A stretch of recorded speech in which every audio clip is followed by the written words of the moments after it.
The windows of Ukraine still can't believe what they're witnessing. Sound follows light.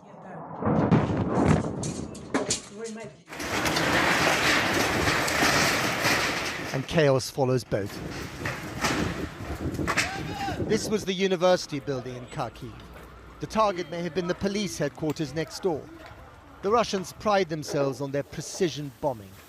So how's that working out? Moscow says it is liberating Ukraine from a government of neo-Nazis and drug addicts to the liberators, piles of rubble, and the fear of the innocent.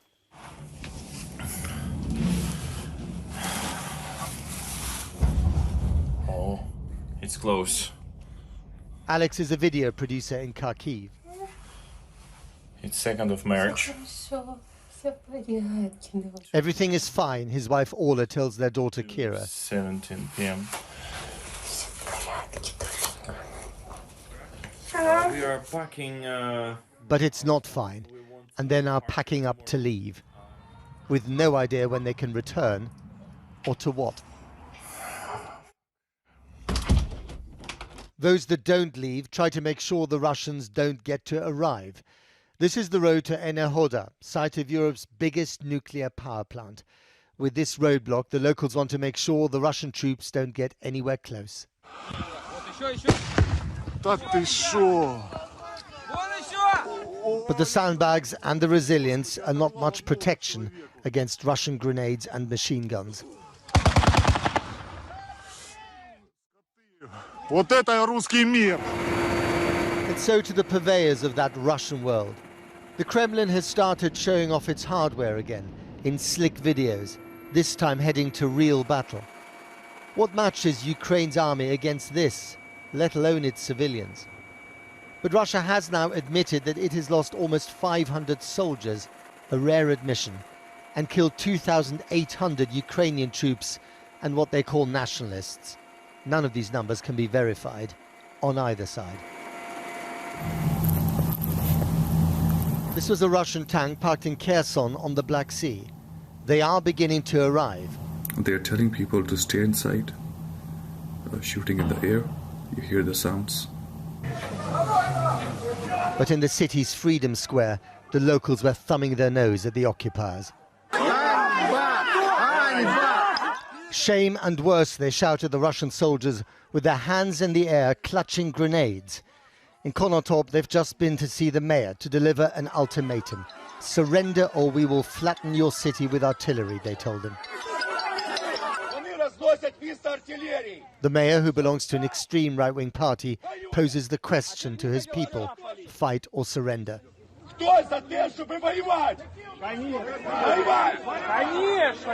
Fight is the answer. You may abhor the mayor's politics, but you cannot doubt their resilience. They may get occupied, but it's hard to imagine them being Moscow's willing subjects. This was Zhytomyr, where a Russian missile was meant for a military target, but ended up destroying residential buildings, killing 4, including a child. More ceasefire talks are due to be held tomorrow, but what's the point when Ukrainians are preparing for another night like this?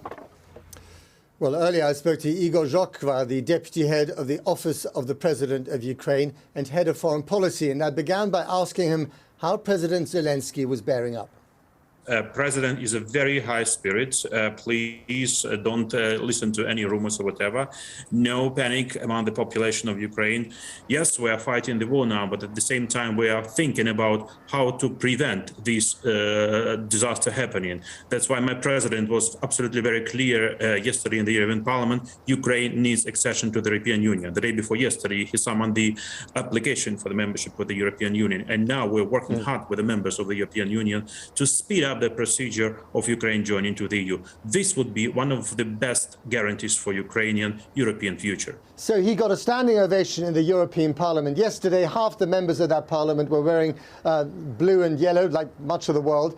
But they've said that this process of accession to the EU will take time. Is that enough for you? Do you need to hear something a bit more urgent? Well, really, in a normal situation, it might have taken years and years. What we're now asking from the European Union, you have to make an unprecedented move towards Ukraine. All ordinary Ukrainians are paying their lives for not only Ukraine, for the European future. That's why let's forget about bureaucracy. Let's forget about this routine, which we always have in the European Union. Let's be very quick. Let's move Ukraine into the EU. My president said very quickly, don't let us alone. Please do understand that we are Europeans as well, and we deserve to be members of the European Union already now. What's your reaction to the fact that Russian forces, as we speak, are trying to flatten many of your cities, hitting civilian targets, killing dozens of people, many of them innocent civilians? What's your reaction to that?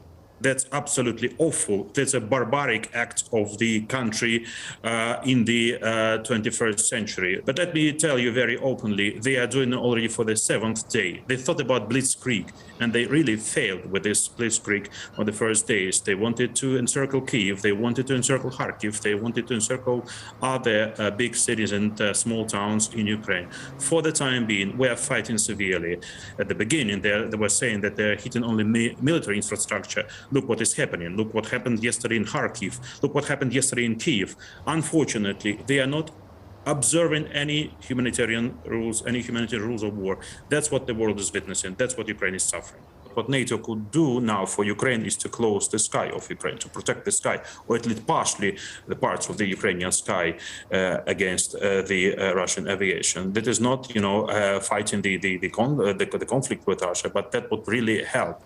That's what Ukraine needs. We are talking with foreign leaders to have this opportunity for Ukraine, but unfortunately, this is not happening. So my plea to the member states, help Ukraine in this component. The rest we will do by ourselves. But that has been more or less ruled out, hasn't it, enforcing a no-fly zone, because it would lead to a clash between the Russian Air Force and the NATO Air Force. We're asking for the every possible support, be it a lethal weapon or be a defensive weapon. So we need everything. We need the equipment, we need the weapons. The rest will be done with the armed forces of Ukraine, who are showing their strength, who are showing their willing to overcome the aggressor.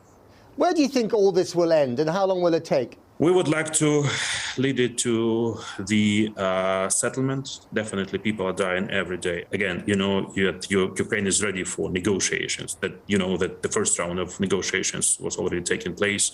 There is a high possibility that today the negotiations will be continued.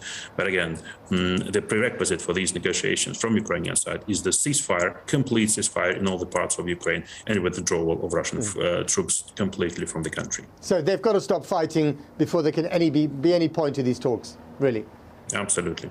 And finally, Igor, when did you last see your family? So my family 3 days ago, they are safe and sound, and everything is going well with them. And when did you last see your president? I'm in constant call, I'm in constant negotiations and communication with him. Okay, we wish you all the best. Igor Jokro, thank you very much. Thank you, Matt. Thank you. Well, in Russia, the jailed opposition leader Alexei Navalny has called on people to take to the streets to protest against the war with Ukraine, telling them that Putin is not Russia. Well, earlier I spoke to former Russian MP and diplomat Natalia Narochnitskaya. I asked her how appalled she was by what she was witnessing in Ukraine right now. I'm much more surprised how the West could totally ignore the killing, murder of Russian people in Donetsk that was going on in 8 years. I know no matter what I say, you will be on the side of Ukrainians saying that Russians are murderers, etc. But because the information picture on your TV is totally different from the information picture on our TV. That's why it's a conversation between them. That may very well be the case, Natalia. Maybe you're not seeing the full picture in Russia. But as a mother, perhaps a grandmother, I just ask you, do you have any sympathy when 6-year-old girls are killed by shells? Oh, I do have great sympathy because I'm a mother and I'm a grandmother. And of course, I take the whole situation as a drama. Do you know how much suppressed were Russian people in Donetsk? because their only fault was that they wanted to stay what they are, to continue to identify themselves in Russian language, continue say they were forbidden Natalia, that, and they declared autonomy, Natalia, and that's why they started Natalia, being let's not talk about Donetsk. Let me ask you this very simply: are there Ukrainian tanks in Moscow right now or St. Petersburg shelling Russian civilians? Yes or no? No, in Moscow, no. But in Donetsk, yes. No, but in Donetsk, yes. But there are Russian. But there are. Forget Donetsk for a minute. But there are Russian tanks how can I shelling Ukrainian civilians in Kyiv. You keep talking about the past. Let's talk about the present, the here and now. There is an army of 190,000 soldiers and hundreds of tanks and artillery and helicopter gunships and cruise missiles and the whole box of military tricks descending on a country that, I'm afraid to say, does not want you here. Whether you like it or not, they don't want to be liberated or denazified or whatever you want to call it by your soldiers. My dear counterpart, you chose to say that you agree with the desire for some people or authorities of these people to stay Nazis. I wondered what you think will this lead to? What's the end game here? Because even if you flatten this country and you occupy it, you're not going to have people welcome you with flowers. So how does this end, Natalia? This is the federalization of Ukraine, which was the only possible way at the beginning of their state independence to have the state stable, neutral, milking two cows, Russia and the West, but the West didn't want such a Ukraine at all. And if you think that if we didn't do what we now started, and there is no goal to occupy Ukraine, there is a goal of Nazification, denazification, like it was with Germany. But you probably want that new war is started. Ukraine is becoming the trigger for the new Third World War, and we do not want that. And especially you. Well, then why did you send? Why did your president send the army in? If the West didn't sponsor the current philosophy and ideology of Ukraine, if NATO was not approaching our borders, if the West answered our legitimate concerns with regard to our security, there wouldn't have been such a situation now. But what you're doing, what your army is doing to these people here, is destroying their cities, killing their children, killing innocent civilians. That is a real thing. That is a real thing that is happening. And I just wonder where you see this all ending, because you're going to have an Afghanistan on your doorstep. And we know what happened with the Soviet army in Afghanistan. You eventually had to leave, and that was the end of the so-called Soviet empire. So how does this end? This will end the same happy end as with Nazi Germany. And we will withdraw certainly from Ukraine after this noble and honest goal is, realized, etc. My final question to you, Natalia, is how does it feel? How does it feel to be the citizen of a pariah state? I think I can address the same question for you, my dear. The country who supports any terrorists in Chechnya, terrorists in Kosovo, and even recognizing this terrorist, center in Europe. Russian army doesn't commit atrocities. Of course, it is shelling, and some people died. But war is war, of course, and it is a drama. And for me, it's also a drama, because the graves of my grandfather lie in the Chernihiv region in Ukraine. Natalia, finally, it may be a drama for you sitting in your study in Moscow. It's a lot more than a drama for the people getting killed on the ground in Ukraine. But I'm going to leave it there. Natalia Narochnitskaya, thank you very much indeed. This interview is now over. It is now over. Thank you.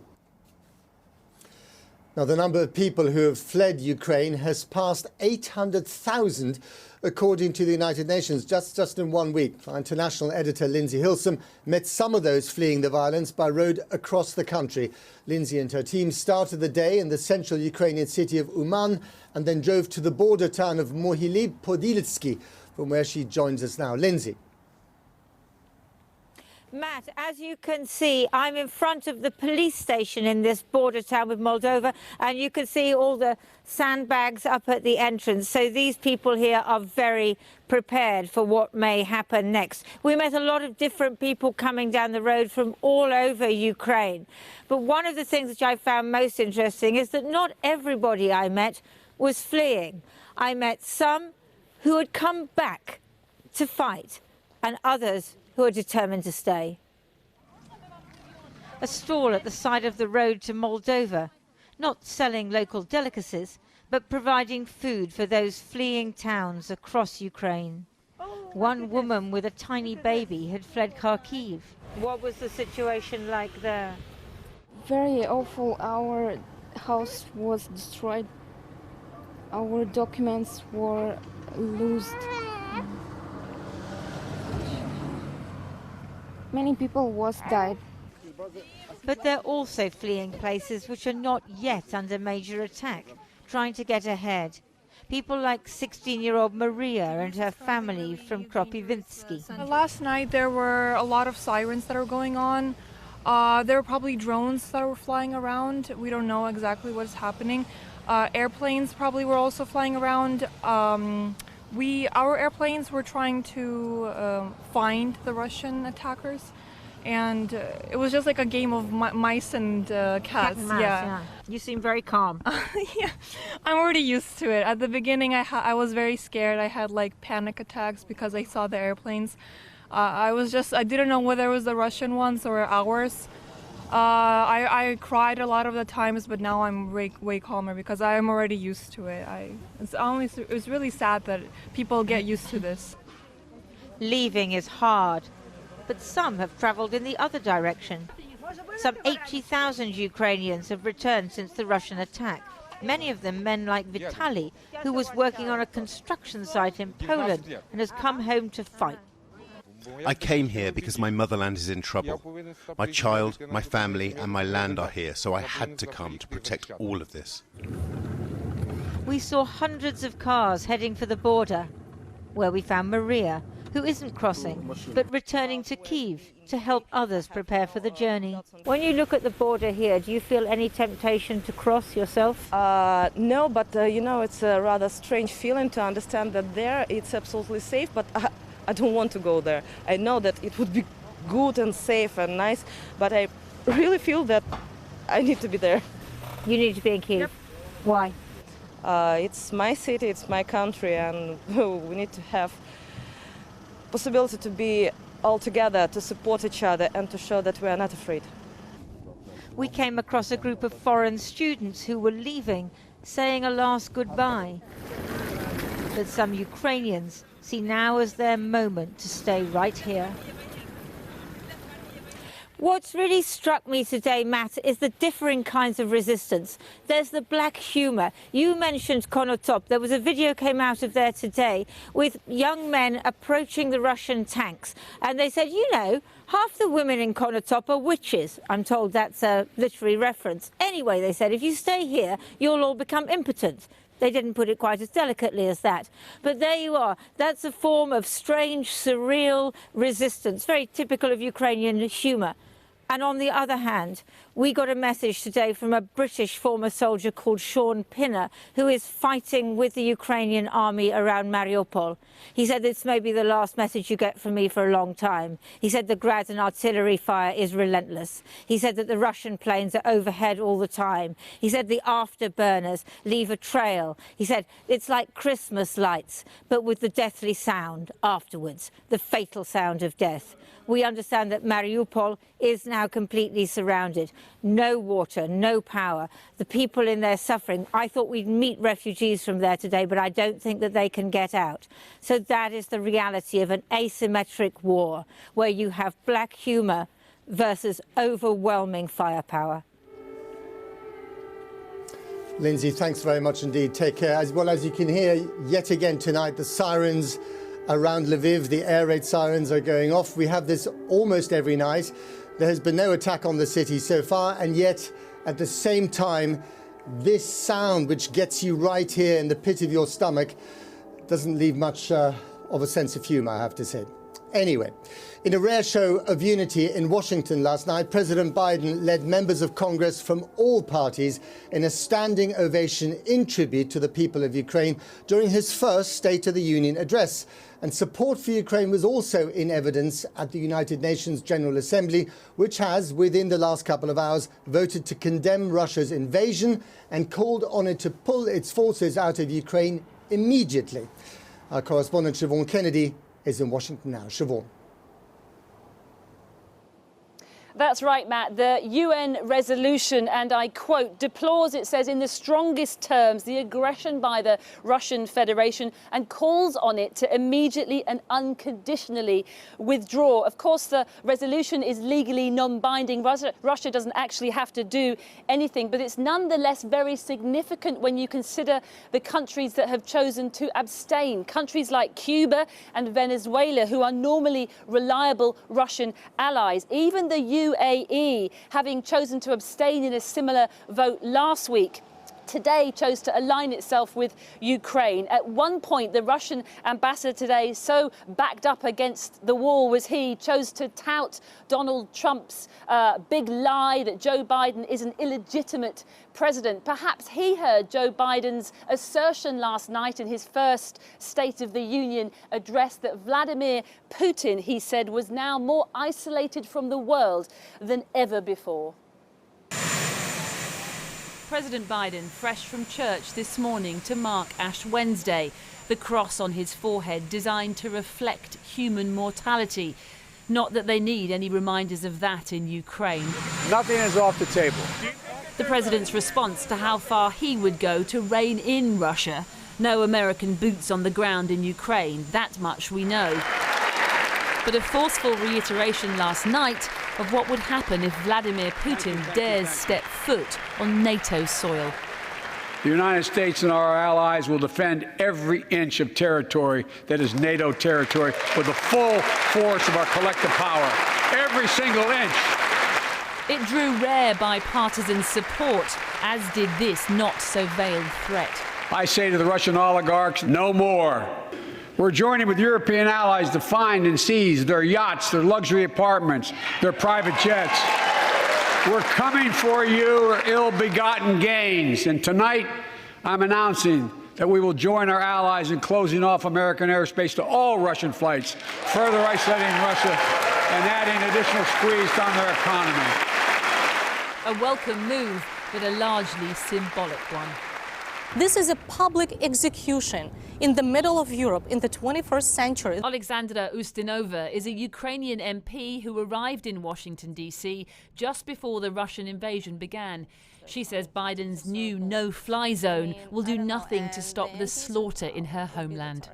This is inconvenient, but this is not killing their economy, and this is not stopping Putin. But sanctions on Russia's energy sector would help to stop him, she says, if only Biden and the West had the courage to implement them, despite the inevitable higher fuel prices. The United States and the EU protected their energy sectors, and they excluded them from the sanctions.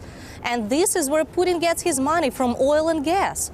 Well, then we have to go out and say that we are protecting our markets, so we don't want the American citizen paying, I don't know, what, 30, 50 cents extra for the gas, for a gallon, so that Ukrainians keep dying. What do you want Joe Biden to do? We are not asking for the boots on the ground, but we need equipment to protect our sky. We need a no-fly zone. But you know the no-fly zone, they're not going to do that because they think it's too big a risk, that it will be seen as NATO, as America going to war directly with Russia. Well, I'm so sorry, but what is the red line? How many people have to die so that we get help? And so basically one crazy bully is now telling the whole world what they need to be doing because he is a crazy psycho, can push the button. Well, if he does want to push a button, he will. Stop Putin! Putin's war machine. Outside the White House, the same message from Ukrainian Americans. Take action now! Biden says no boots on the ground for now. But as more harrowing images roll in, the question is, how far is the rest of the country prepared to go to stop Putin's war? Siobhan Kennedy in Washington, D.C. Well, earlier I spoke to General David Petraeus, who, after an army career, including the command of the combined ISAF force in Afghanistan, served as the director of the CIA under President Obama. I started by asking him whether NATO should get involved in this conflict. I'm not sure that every NATO country or the Eastern European NATO countries would be eager to have forces flying out of their countries, given that that could lead to some kind of action from a man who is increasingly cornered in Moscow and is increasingly willing to sanction really destructive attacks that are going way beyond those on military forces in Ukraine, but are hitting civilian infrastructure. And I think that NATO rightly is being very careful, even as it does continue to provide very substantial amounts of military assistance, and here Germany providing lethal assistance for the first time after having been criticized for providing Kevlar helmets earlier in this particular endeavor. But the emotional pressure on Western governments, on NATO, to do something will surely increase as we get more and more images every day of civilian centers being pummeled by the Russian artillery, and also being able to see the potential targets of any airstrikes, from commercial satellites. All of that is very understandable, but I should tell you that whenever I heard someone say in the Situation Room, the real Situation Room in the White House, the hair on the back of my neck would go up when someone said we must do something. What you have to do is figure out precisely what it is that we can and should do. And I would just point out that what has been done is unprecedented. The economic, diplomatic, and other sanctions taken against Russia, its financial system, its banks, its oligarchs, and others are really quite extraordinary. But again, I do not think that it is wise to put American or British or other NATO forces in on the ground in Ukraine to where they can end up clashing directly with Russian forces or in the air where there could be an inadvertent incident as well. I just think that that would be very unwise. Before you do that, let's go around and padlock every townhouse owned by an oligarch in Kensington and Mayfair and do it publicly with TV cameras rolling. Let's take away every soccer team. Can we be brutally honest here, General Petraeus? Are you worried about NATO getting sucked into this? Because at the end of the day, that could lead to nuclear war between NATO and Russia. That's part of it, but also might lie World War III, even without nuclear weapons, would be horrific. We've pushed additional U.S. forces into each of the three Baltic states, Eastern Poland, and other of the now potentially frontline countries, although I don't think that Russia will be able to conquer Ukraine. I think the people remain undaunted. Zelensky continues to provide Churchillian leadership, and the forces are performing very impressively, of course, defending their homeland. But again, yes, there is a concern. There should be a concern. So there's a very bright red line, which is that which goes along the borders of NATO countries. Cross that, and Article 5 will be invoked. An attack on one is an attack on all. That's the cornerstone of the NATO alliance. But beyond that, I think we should be careful, and I think President Biden is being properly careful in that regard. You know a lot about counterinsurgency from your experience in Iraq and Afghanistan. Is that what the Russians are facing here if they manage to occupy this country? A protracted war of attrition, a guerrilla war in the cities of Kyiv and Kharkiv and possibly even here, Lviv? Well, they're already seeing some of that.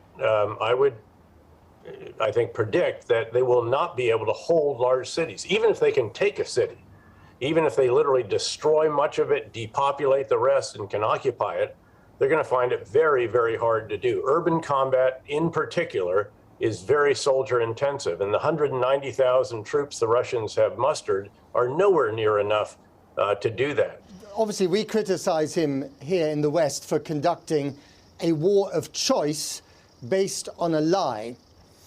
Now, people in Moscow are saying to us, well, that's exactly what you did in Iraq. You don't have the moral high ground to criticize us over what we're doing in Ukraine. What's your response to that? My response to that is that it's absolutely wrong. I was the executive, the chairman of the Joint Chiefs of Staff as a colonel. I was obviously then a 1 and a 2-star before we did the invasion of Iraq, had access to the intelligence. We truly did believe that Saddam Hussein had weapons of mass destruction. Again, that was flawed. That was a huge intelligence failure. But we didn't invade in the way that Vladimir Putin is invading. And so, again, I just reject that wholeheartedly. General Petraeus, thank you very much indeed. Thank you.